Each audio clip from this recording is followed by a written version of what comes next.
ప్రజలకి ఈ రెండు విషయాలు దయచేసి భీమగల్ మున్సిపాలిటీలో 100 పడకల ఆసుపత్రి, veg and non veg market తొందరగా పూర్తి చేయించేలా నేను ఈ ప్రభుత్వాన్ని మీ ద్వారా కోరుతా ఉన్నాను అధ్యక్ష. భీమగల్కు సంబంధించిన 100 పడకల హాస్పిటల్ 80% కంప్లీట్ అని గౌరవ సభ్యులు తెలియజేశారు అధ్యక్ష. త్వరలోనే ఈ బిల్సే కానీ ఆ ఇన్ఫార్ని కంప్లీట్ చేసే దిశగా మా కృషి ఉంటుంది అధ్యక్ష. శ్రీ వెంకట రమణారెడ్డి గారు.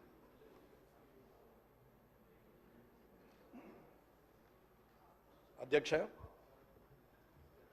గౌరవ మర్యాదల గురించి, సాంప్రదాయం గురించి, సభా సాంప్రదాయం గురించి అందరూ రాజకీయ నాయకులం అందరం కూడా మాట్లాడుతూ సభా వేదికగా నేను తెలియజేసేది ఏంటంటే, ఎవరమైనా సరే ఎదుటి వారిని గౌరవించుకుంటూ విమర్శలు, సద్విమర్శలు, ప్రతి విమర్శలు చేయాలి తప్ప భాషని ఇంకా దిగజారుస్తూ మాటలు మాట్లాడడం అనేది సరైనది కాదనేది నా అభిప్రాయం.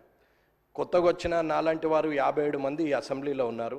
మిమ్మల్ని చూసి మేము నేర్చుకోవాలి, కానీ మీరు మాట్లాడే భాష ద్వారా ఇంకొక 4 పదాలు కలిపి దిగజారిపోయే భాషను మాట్లాడేంతటి మాటలు మాట్లాడడం బాగుండదని అనుకుంటున్నాను.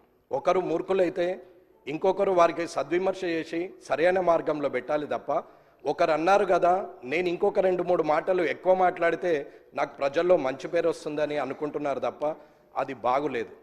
ఇలా మనం ఒకరి మీద ఒకరు మాట్లాడుకుంటూ ఆ రోజుల్లో ఎక్కేవాళ్ళు వాళ్ళ పిల్లలు ఇవాళ అన్యాయం అవుతున్నారు, వాళ్ళకి అవకాశం కల్పించాలి.